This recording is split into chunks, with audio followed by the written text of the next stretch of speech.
Quantos vieram aqui para um encontro? Um encontro transformador. Nos últimos 2 domingos, nós refletimos sobre a importância de um encontro. E a pastora Thelma nos falou do encontro de Jesus com a mulher samaritana. Os irmãos lembram disso? Foi o encontro da mulher samaritana. No domingo anterior, né? Retrasado. No domingo passado falou o Denis, também de um encontro, da importância de um encontro, que foi o encontro de Jesus com Nicodemos. E ambos, ao encontrarem-se com Jesus, receberam salvação e plenitude de vida. E um dado interessante desses 2 episódios é que tanto a mulher samaritana, pecadora, desprezível na sua condição, quanto o homem reconhecido como o homem mais correto de toda uma sociedade, eles necessitavam de vida plena. E só conheceram essa realidade num encontro com Jesus. Então, encontro é o que Jesus quer ter conosco. O encontro é o que Jesus deseja ter comigo e com você. Nós estamos num encontro com Deus. Vamos orar? Querido Espírito Santo, obrigado por nos trazeres a esse encontro.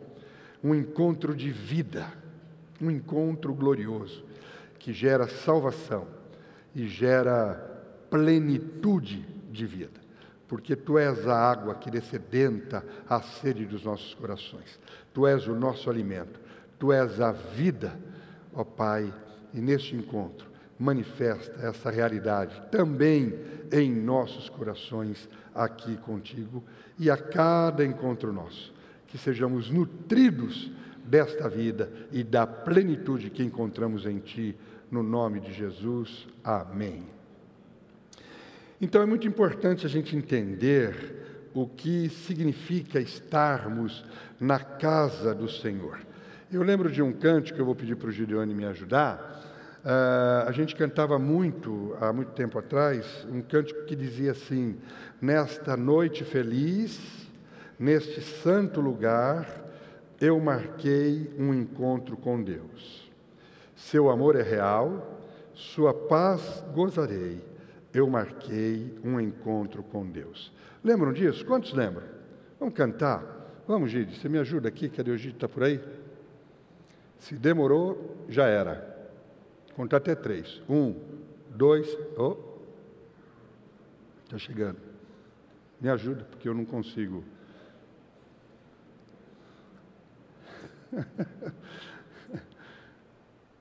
Até parece que eu sou tão bravo assim.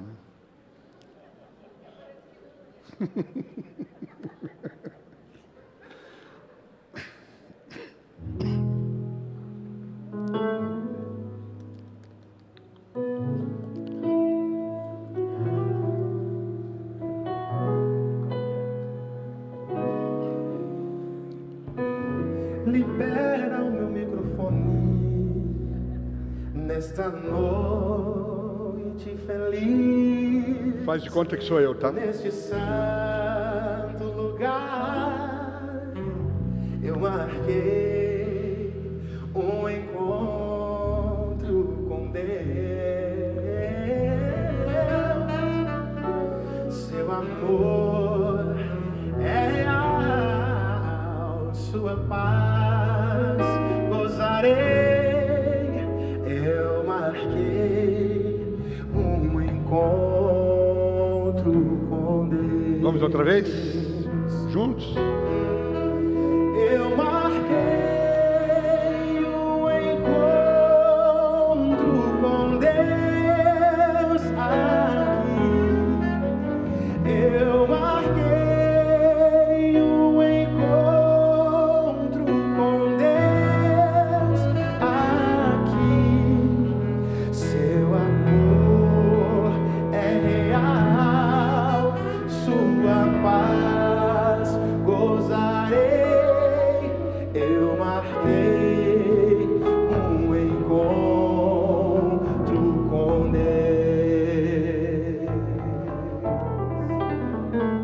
Obrigado.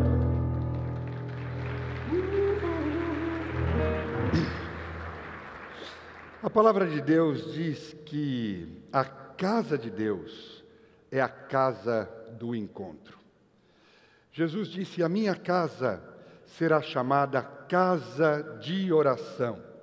E a palavra para oração é intersecção, é cruzamento. E a casa de Deus é uma casa, portanto, de encontros.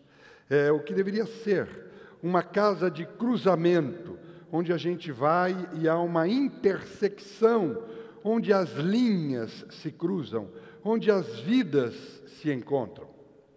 Então, a casa de Deus é uma casa de intercessão para todos os povos, foi o que Jesus disse.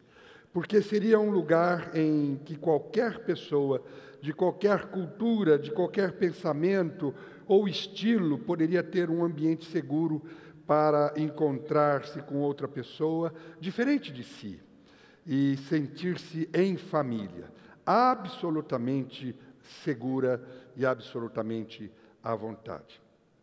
E a gente precisa entender que uma coisa muito importante sobre o encontro é que o encontro tem dois objetivos: é conhecimento e fortalecimento.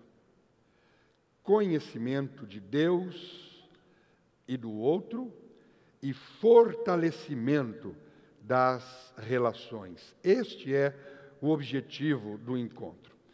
Mas a religiosidade é tão cruel que ela substituiu a palavra intercessão por reza.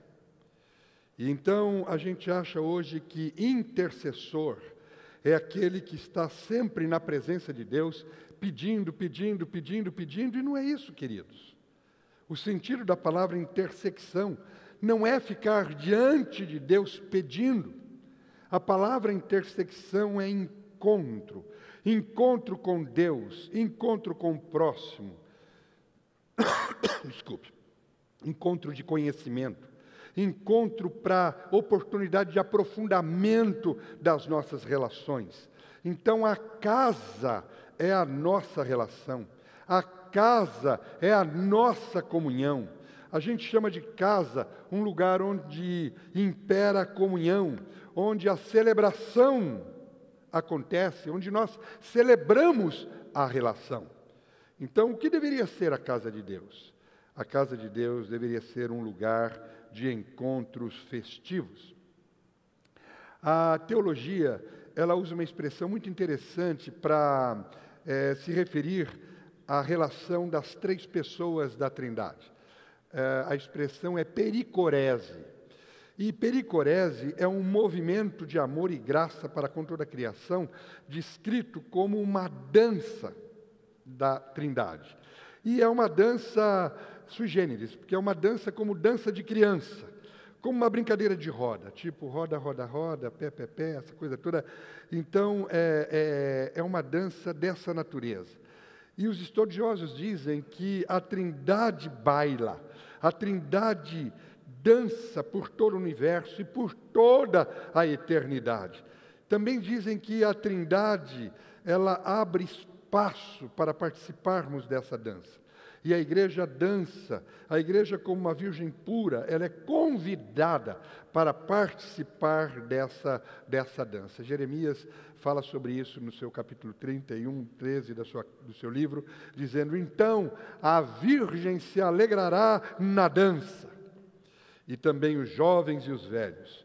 E aí eu tornarei o seu pranto em júbilo e os consolarei, e transformarei em regozijo a sua tristeza, porque é no ambiente da alegria, da festa, da dança da Trindade, onde a igreja participa neste encontro, é que Deus libera a plenitude de vida. Amém? Não é uma coisa extraordinária de linda? Mas o que é que a religiosidade fez com a gente? Ela fez com que a gente desenvolvesse uma espiritualidade de paralelismos, onde as pessoas se reúnem em um lugar onde, para que todos falem com Deus e façam esforços para receber de Deus alguma coisa. E nada mais fora do propósito, porque não é essa a ideia de que nós estejamos entrando individualmente e nos elevando individualmente à presença de Deus e estejamos apenas pedindo e só desejando receber algo de Deus.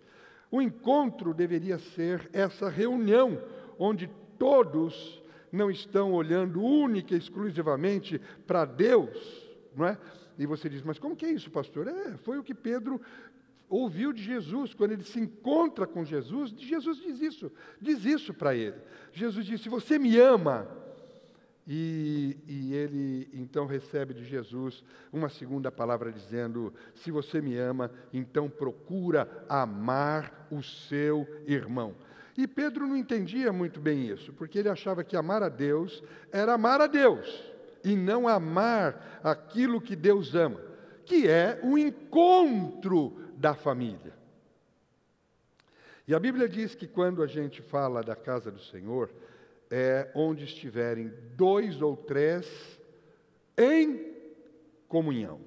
Então, onde 2 ou 3 estiverem, ali, nesta comunhão, Deus habita. E nesta comunhão, Ele ordena a vida e a bênção para sempre. Então, Deus habita a comunhão.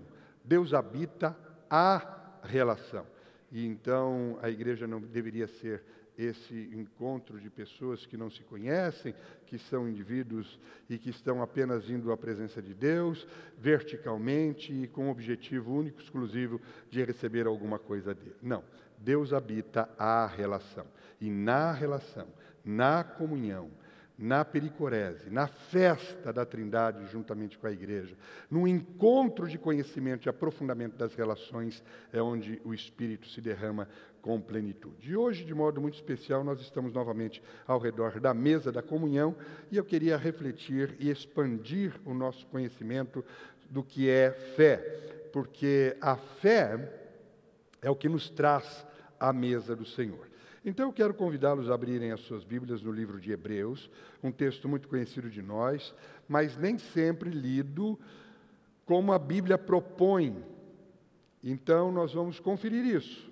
Vamos conferir se nós estamos entendendo o que a Bíblia diz, segundo ou da maneira como a Bíblia quer que nós a compreendamos. Hebreus 11, 6 diz assim: sem fé é impossível agradar a Deus, porquanto é necessário que aquele que se aproxima de Deus creia que Ele existe e que se torna galardoador dos que o buscam. Vamos ler juntos? Vamos ler todos? Vamos lá? Sem fé.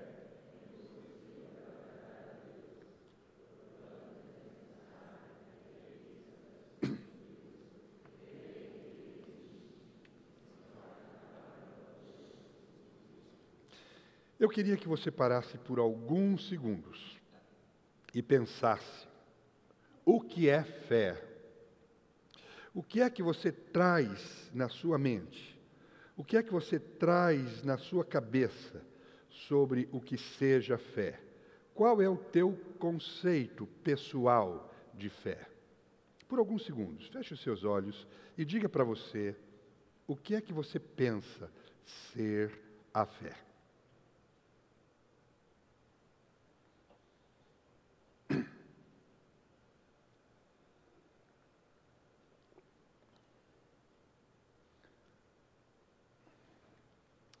Ótimo. Agora vamos comparar o que você falou para você com aquilo que a Bíblia diz. E a primeira coisa que a gente aprende sobre fé, segundo a ótica bíblica, é que fé não se explica, fé se experimenta. Porque a fé não é algo lógico, a fé é algo não razoável. É algo totalmente subjetivo, é interior, é no íntimo, é invisível, que não acontece, não se dá na mente, acontece num outro ambiente dentro de você, acontece no seu espírito, portanto é algo absolutamente pessoal e é algo que excede a todo entendimento. Tanto é que não tem nada tão subjetivo quanto a definição de fé que nós conhecemos, dada pelo autor da carta aos Hebreus, onde a gente lê que a fé é a certeza de coisas que se esperam e a convicção de fatos que não se veem. Na verdade, ele define fé com duas palavras: certeza e convicção. Fé é certeza e convicção. E aí vamos pensar nessa construção que o autor coloca. Como é que se pode ter certeza de coisas que se esperam se você ainda espera? E como é que se pode ter convicção de fatos que se não veem, uma vez que fato é coisa que já aconteceu? Então, como é que você tem convicção de algo que já aconteceu, mas ainda não foi visto por você? Impossível. A menos que você conheça quem disse. E acredite radicalmente no caráter de quem disse. Então, isso é uma experiência pessoal. Ele está nos levando a uma consciência do que seja fé. Então, não é uma compreensão, é um conhecimento, é uma consciência em. Só é possível se eu conheço o caráter de quem disse. O que é isso?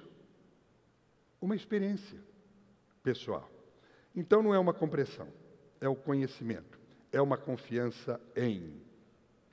Então fé é aquilo que é produzido em você a partir do seu relacionamento com Deus. Sem isso é impossível você saber o que é fé. Então, fé não é acreditar numa manifestação de poder, como muitos pensam. A nossa fé, ela é sustentada na nossa comunhão com Deus, a quem nós conhecemos como o Pai Nosso. Porque os valores da nossa fé, a convicção que nós temos, elas não residem na nossa mente, ela reside no nosso espírito. Portanto, ela é diretamente e proporcionalmente consolidada quanto mais comunhão nós temos com Deus. Por isso que a fé é pessoal. Você tem de tê-la para si e em si. Então, diga comigo assim: fé é o crédito que eu dou ao caráter de Deus na medida que eu o conheço e aprofundo o meu relacionamento com Ele. É isso. Vamos lá? Fé é o crédito que eu dou ao caráter de Deus na medida que eu o conheço e aprofundo o meu relacionamento com Ele. Isso bate com o que você pensava? Outra coisa que a Bíblia diz é que fé não é esforço humano, não é fruto de um esforço humano, porque não é fruto de raciocínio. Ele é resultado do relacionamento. E a Bíblia diz que isso é um presente de Deus para nós. Paulo vai dizer isso na sua carta aos Efésios, quando ele diz: porque pela graça sois salvos, mediante a fé. Isto não vem de vós. Não é produção de esforço teu. É um dom de Deus. É um presente, não de obras, para que ninguém se glorie. Então, todo ser humano, todo mundo tem esse presente, que é a oportunidade de se relacionar com Deus, de se aproximar de Deus, e de ter esse relacionamento, e conhecê-lo, e através do conhecimento, então, do conhecimento aprofundado, você vai dando crédito a ele, ou seja, não é algo que você compreende, é algo que você crê na relação, você vai se relacionando e você vai gerando crédito, você acredita. E aí então você não precisa ser um Einstein para entender isso, basta ser você mesmo, porque é uma relação. E outra coisa maravilhosa que a Bíblia nos diz, que não é você que se esforça para se relacionar com Ele, é Ele que vem ao seu encontro. Jesus disse isso aos seus discípulos e a nós. Não foram vocês que me escolheram, eu os escolhi. Olha que coisa extraordinária, que presente. Não sou eu que fico me esforçando para chegar até Deus, fazendo. Não, é Deus que nos escolheu e foi Deus que nos buscou. Então nós só precisamos alimentar o nosso espírito. O que nos cabe é cultivar a nossa comunhão com Deus, porque é nesta base de relacionamento, é nesta base de comunhão que a nossa fé se sustenta. Então, se você está fundamentado na sua relação paternal, que você nutriu no seu coração, você não vai ter o que duvidar. É isso que nós estamos cantando aqui, e foram as coisas que foram compartilhadas. Não há dúvida de nada, é certeza e convicção só do caráter do nosso Pai, de quem é o nosso Pai, do que falou o nosso Pai. Coisas que foram geradas na comunhão com o Pai e são sustentadas na comunhão de família. Isso excede o entendimento. Talvez em função disso, tanta gente exista aí em conflito com a fé. Por exemplo, quando Paulo está falando da fé racional, que apresenteis o vosso corpo como sacrifício vivo, santo, agradável a Deus, que é o vosso culto racional, a gente hoje vai confundindo os termos. E a gente pensa que raciocinar é a mesma coisa que racionalizar. E a gente pensa que vai resolver tudo racionalizando. Mas há uma diferença entre racionalizar e raciocinar.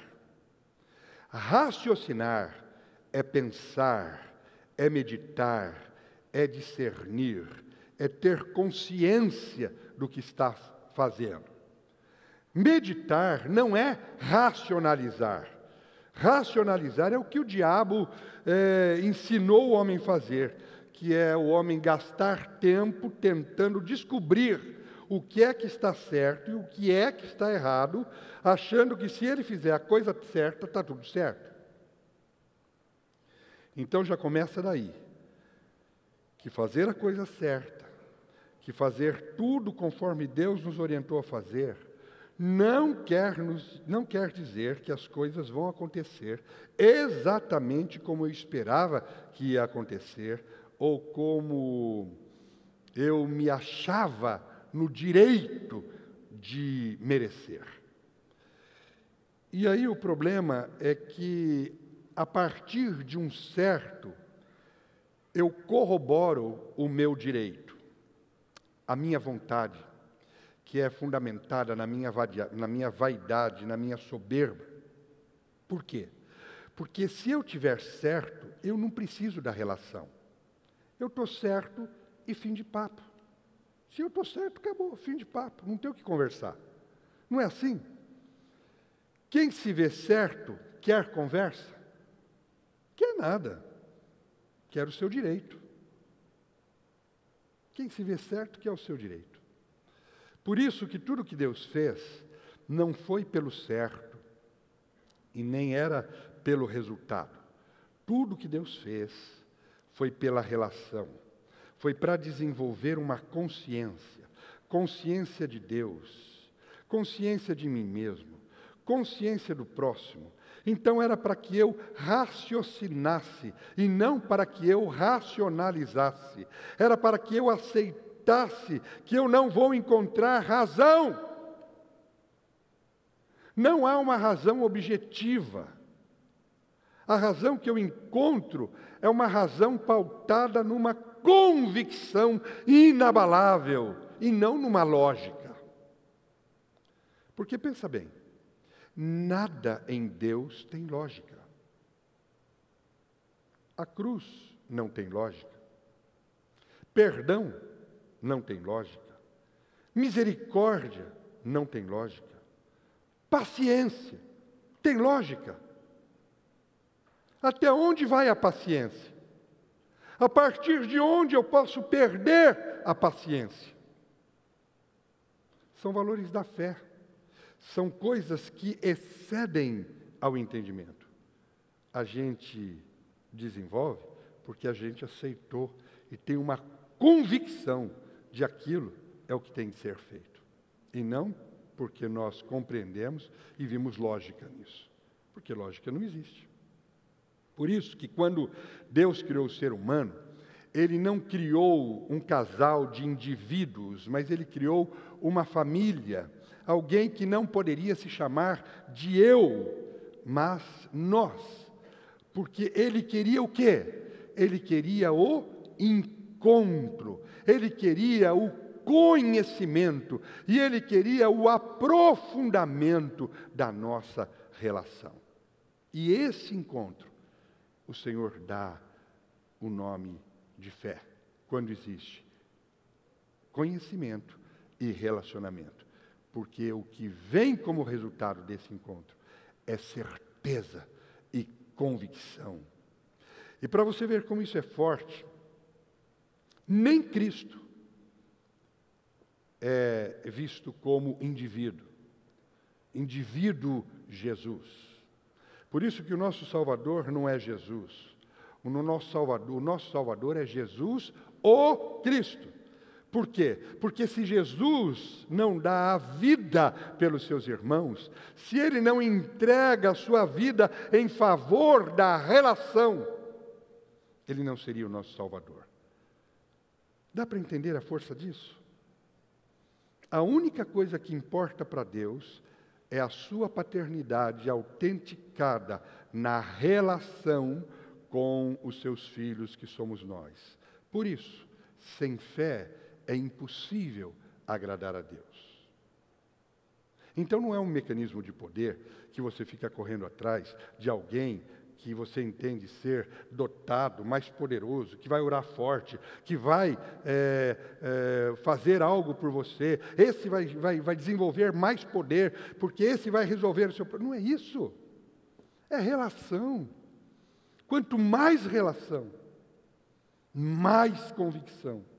Quanto mais relação, mais certeza e mais realização e plenitude sobre sua vida. É por isso que nós podemos cantar, mesmo em momentos de profunda agonia, como foi colocado aqui pelo Gideone. O que é isso? Tem lógica, tem certeza, convicção. Então a gente precisa desconectar a fé do poder. A gente tem de acabar com a ideia de que fé é ver o poder de Deus em ação. Eu sei que isso é muito difícil. Na cabeça da gente que foi construído isso, muitos trazem isso de forma tão firme, mas a gente precisa desconstruir isso, senão nós não vamos experimentar a plenitude de Deus. Desconstrói isso, pelo amor de Deus. Fé não é ver o poder de Deus em ação. Não, queridos. Fé é conhecer a Deus, não o poder de Deus. Deus pode até ser reconhecido no seu poder, mas Ele só pode ser conhecido numa relação. E o resultado da relação é uma experiência de fé e de triunfo. Se você não conhece a Deus, se você não se relaciona com Deus, já era a sua fé. Já era. Não adianta correr e ficar dependendo da fé do outro. Já era. Uma pessoa, por exemplo, não fica ansiosa nem amargurada porque tem medo do futuro. Nada. A gente fica ansioso porque a gente não conhece a Deus. Quando bate o problema, você não conhece a Deus, você não sabe nada de Deus, você não tem segurança nenhuma de nada, aí você fica correndo atrás de quem conhece Deus, ou supostamente conhece Deus. Então a gente fica ansioso por conta disso, por não conhecer a Deus. Se conhecêssemos, o que teríamos era certeza e convicção. E qual é a grande tristeza de Deus hoje? É que em muitos lugares a igreja é a reunião de vários eus. Eus buscando algo de Deus para si. Eus reivindicando um direito em decorrência dos seus supostos certos. Então deixa eu dizer uma coisa para você. A nossa perdição está em acharmos que eu sou eu e não termos a noção do nós, não termos a noção da relação, da família. É por isso que eu tenho levado a igreja com tanto esmero a essa condição de nos vermos como família, porque é no ambiente de relação que o Espírito se manifesta. Definitivamente, irmãos, igreja não pode continuar sendo uma reunião de eus. Paulo disse uma coisa muito triste à igreja de Coríntios. Ele diz: não vos louvo, porquanto vos ajuntais, não para melhor, e sim para pior. Porque antes de tudo estou informado a haver divisão entre vós, quando vos reunis na igreja. E quando vos reunis, não é a ceia do Senhor que comeis, porque ao comerdes, cada um toma antecipadamente a sua própria ceia.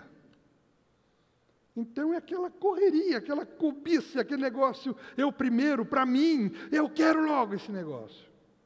Então Paulo está dizendo que as nossas reuniões fazem mais mal do que bem, porque quando a gente se reúne, cada um busca poder para alimentar a sua própria carência. E sabe, isso foi o que o diabo tentou fazer com Jesus.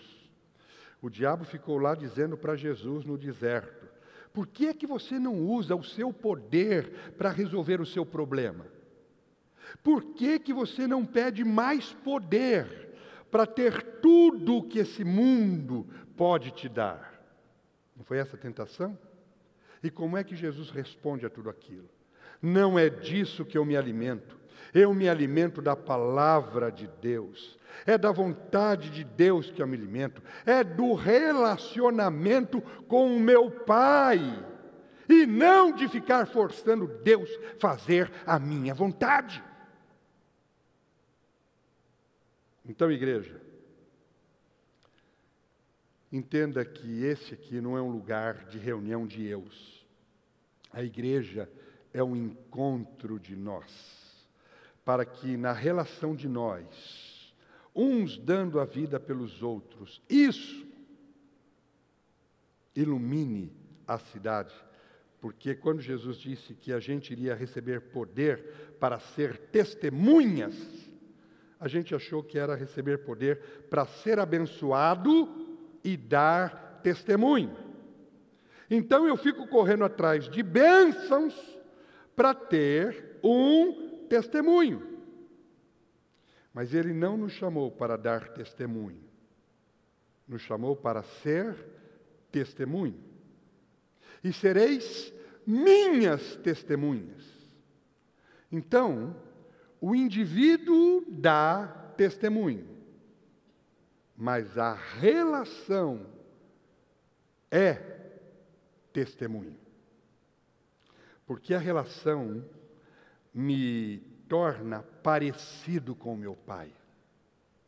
Na minha relação com Deus, eu vou ganhando as características do meu Pai. Eu vou ficando parecido. Olha o que Jesus disse: quem me vê a mim, vê o Pai.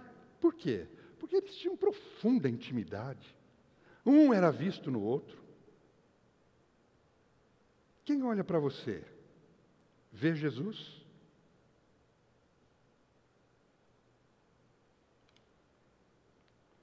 Essa é a diferença entre dar testemunho e ser testemunha.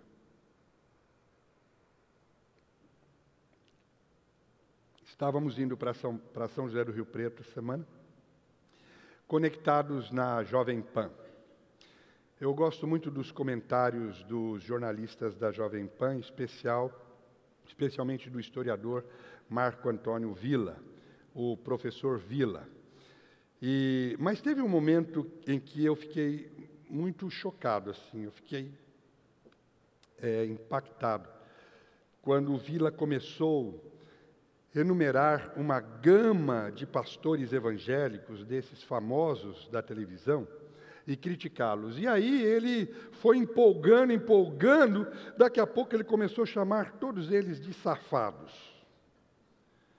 E aí ele não aguentou, ele começou a chamar todo mundo de safado, os pastores evangélicos safados, por causa dos conchavos, das manipulações, politicagem, ganância, essa coisa toda, ele foi soltando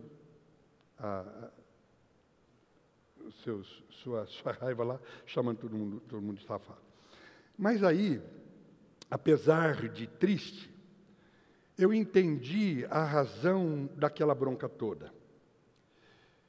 E a razão é porque, do jeito que as pregações estão acontecendo, nós estamos gerando nas pessoas o pior motivo para elas serem salvas. Porque a gente está levando-as a pensar que ser salvo é ser safo. Porque nós estamos levando elas a pensarem que salvação é uma forma de se safar. Porque, no fim, ela está querendo se salvar não para uma relação, mas pela cobiça de se safar. E é por isso que o professor Villa estava dizendo que na igreja tem tanto safado, porque há um punhado de gente tentando exatamente isso, através da religiosidade, com cantoria, com oração, com culto, com rito, com oferta, com serviço, fazer o quê? Se safar, se dar bem, e não se sacrificar a si mesmo, e se doar em favor dos outros. As pessoas querem se dar bem. E os pastores estão sendo alimentados na sua cobiça e na sua vaidade por uma multidão que, em última análise, quer se dar bem. Então há aí uma retroalimentação e chega um momento que eu não sei quem que alimenta quem. Agora, essa gente não tem ideia do perigo que eles estão correndo, tentando tirar um proveito pessoal dos nossos encontros com Deus. Jesus, quando visitou o templo, a casa de Deus, ele identificou um problema.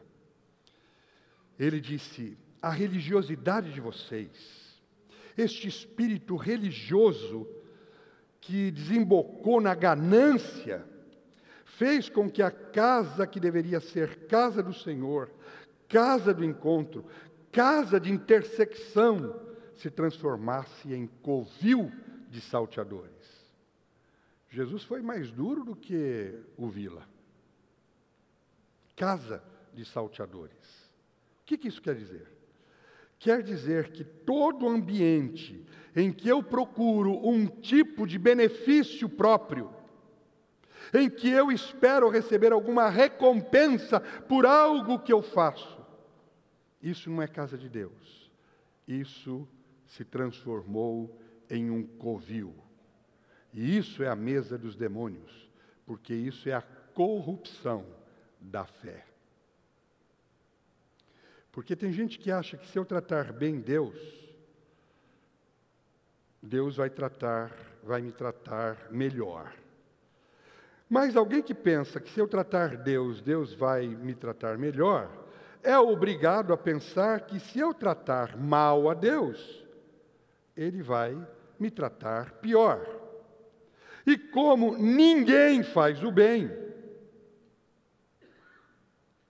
E como ninguém quer ser maltratado por Deus, então o cara pensa que pode corromper Deus. E aí ele pensa, não, é só cantar muito, orar muito, jejuar muito, dar muita oferta, trabalhar dia e noite, se dar a seara do Senhor, que aí Deus começa a se sentir bem, e aí Deus vai me dar tudo o que eu desejei, e Deus vai me dar tudo o que eu merecia. Cuidado, viu, irmão? Cuidado. O Deus que prometeu que pelas orações e pelo culto nós íamos ter tudo o que esse mundo oferecesse, foi Satanás, e não o Pai do nosso Senhor Jesus Cristo. Cuidado. O que é que diz Mateus 4? Na cena da tentação. Levou-o ainda, o diabo, a um monte muito alto, e mostrou-lhe todos os reinos do mundo e a glória deles, e lhes disse, tudo isto te darei, se prostrado me adorares. Entendeu?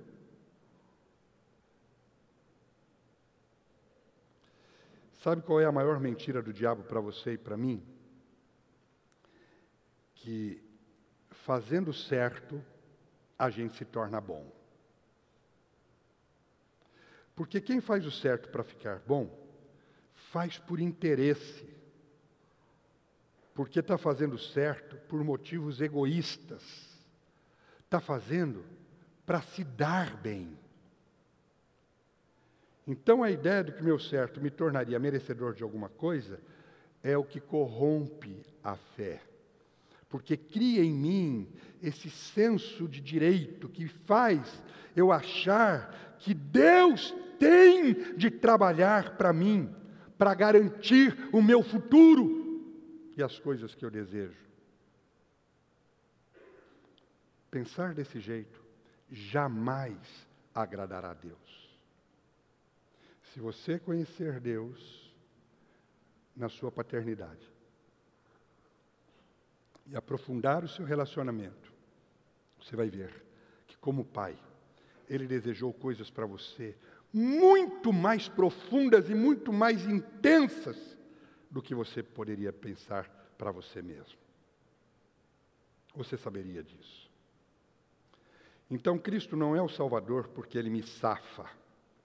Ele é o meu Salvador, porque Ele é a referência absoluta, imutável, permanente, de como é que eu posso ser guiado pelo Espírito. E amar como Cristo, servir como Cristo, abençoar como Cristo. Então, tudo que Deus nos deu foi para que pudéssemos ser participantes da natureza dEle. E para que a gente desenvolvesse em nós as virtudes dele. E que estas virtudes manifestadas em nós, aprendidas por nós, assumidas em nós, elas agissem agora a favor dos outros. Então, a gente não faz o certo para ficar bom. A gente faz o bem porque fazer o bem é bom. A gente faz o bem porque é disso que a gente é feito. Nós somos feitos filhos de Deus. E como um filho de um Deus bom, a gente manifesta as suas virtudes. A gente também se torna um filho bom. Então a gente não ama para ser amado. A gente ama para que aquele que ainda não foi amado prove do mesmo amor que eu provei. Conheça o mesmo amor que eu conheci. Portanto, um cristão não precisa ser amado, porque ele já foi. Um cristão não precisa ser abençoado, porque ele já foi. Então, por que o cristão está aqui? Para amar e para abençoar. Se nós somos cristãos e nós estamos aqui, tudo já foi feito por nós. Agora, nós estamos aqui para amar e para abençoar, para amar do mesmo jeito que foi amado, para que quem não conhece o amor, conheça o amor do mesmo jeito que a gente conhece, e para abençoar do mesmo jeito que a gente é abençoado. Porque a maior vergonha de um cristão não é não receber alguma coisa. A maior vergonha de um cristão é alguém precisar dele e ele não ter nada o que oferecer. Você entende isso, irmão? Porque Pedro disse que pelas promessas de Deus, nós nos tornamos participantes da sua natureza. Então, as promessas, preste atenção nisso, as promessas não é uma coisa que eu vou receber ainda no futuro. Não. A promessa é uma coisa que eu já tenho, eu já recebi, e elas estão aí só para me lembrar que eu tenho algo para dar. O Pai me deu todas as coisas. O Pai me deu tudo o que Ele prometeu. Ele prometeu o Filho e deu. E com o Filho, todas as demais coisas. Para a minha plenitude, para o meu bem-estar. E Pedro vai dizer que isso me tornou um participante da sua natureza. Se eu recebi essas coisas, é para que eu seja como Ele. Qual é a natureza do Pai? Doador. Doador. Pai partilha. E Ele me deu todas as coisas. E Ele me lembra das promessas. Não é para que eu fique esperando e querendo, mas quero, já está aí. Eu já te dei. É só para você lembrar que você tem tudo. Agora vai e compartilha o que eu já te dei. Você tem. É teu. Eu já fiz. Eu entreguei isso junto com o meu filho que eu dei por amor de você. Por isso que o escritor de Hebreus vai usar essas duas palavras-chave: certeza e convicção. Certeza de coisas que já foram dadas e convicção do fato que já aconteceu. Eu ainda não vi e por isso fico esperando, mas isso é por minha conta. Se é uma relação, a gente precisa separar as vias da relação. Deus fez a parte dele, deu todas as coisas. A minha é crer, confiar e me apropriar. Agora, eu fico esperando e querendo ver. Não. Eu tenho que parar com isso, porque Jesus fez a parte dele. Está feito, está consumado. Foi o que Jesus gritou naquela cruz. Tetelestai, está feito. Eu agora é que preciso parar de ficar esperando e ver e me apropriar logo de todas essas coisas, para que eu tenha o que oferecer, porque agora eu tenho a natureza do Pai. Você entendeu isso? Os teus olhos veem o Rei na sua glória, manifestada nas suas obras? Os teus olhos enxergam o Rei? Os teus olhos levam você a esta certeza e a esta convicção de filho? Você vai ter isso, dependendo de quanto você cultiva a sua comunhão com Deus, com o Pai. Quanto mais comunhão, quanto mais cultivo de relacionamento com Deus, mais isso vai se configurando na sua mente. Menos dúvidas, menos incertezas, menos desconfianças. Você vai conhecendo o Pai e vai tendo só certeza, só convicção. Mas isso depende de quanto você vai cultivar essa comunhão. Eu vou continuar essa palavra na próxima ceia. Mas hoje eu quero orar para que Deus quebre definitivamente as cadeias da ansiedade. E eu quero orar para que Deus desfaça alguma amargura que possa estar dominando o seu coração, algum desapontamento por alguma felicidade projetada ou alguma expectativa frustrada. Isso só aconteceu por conta da nossa ignorância. Então Deus tem paciência, nós vamos ter também, e você só precisa colocar essas coisas em ordem na sua vida. E Jesus está resolvendo isso, trazendo luz ao nosso entendimento. Amém? Mas você precisa compreender, querido, alegria vem de ser pleno e não de buscar felicidade, de ser feliz. Alegria vem de ser completo. Só há verdadeira alegria em quem é completo e não em quem quer ser feliz. Então, escuta isso. Não faça planos para ser feliz. Não faça planos para ter sonhos e realizações de felicidade. Para com isso. Faça planos para conhecer a vontade de Deus. Faça planos para ser uma pessoa completa. Faça planos para entender o verdadeiro propósito da sua vida. Porque aí, mesmo que aparentemente alguma coisa esteja dando muito errado, você sabe que você está de mãos dadas com o Pai.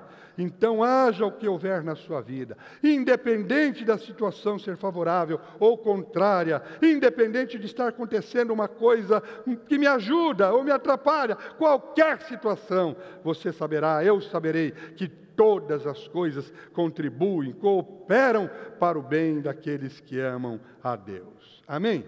Então, a vida decididamente não é mérito, a vida é fé. A vida bem-sucedida não é fazer o que é certo para merecer a felicidade. A vida bem-sucedida é aquela que é vivida pela fé. É a certeza, é a firme convicção daquilo que é a promessa e a fidelidade de Deus. Porque essa é a vitória que vence o mundo, a nossa fé. Porque é a vitória que vence os nossos medos. Porque é a vitória que vence as nossas incongruências. Porque é a vitória que vence as nossas fragilidades. Porque é a vitória que vence as nossas incompetências.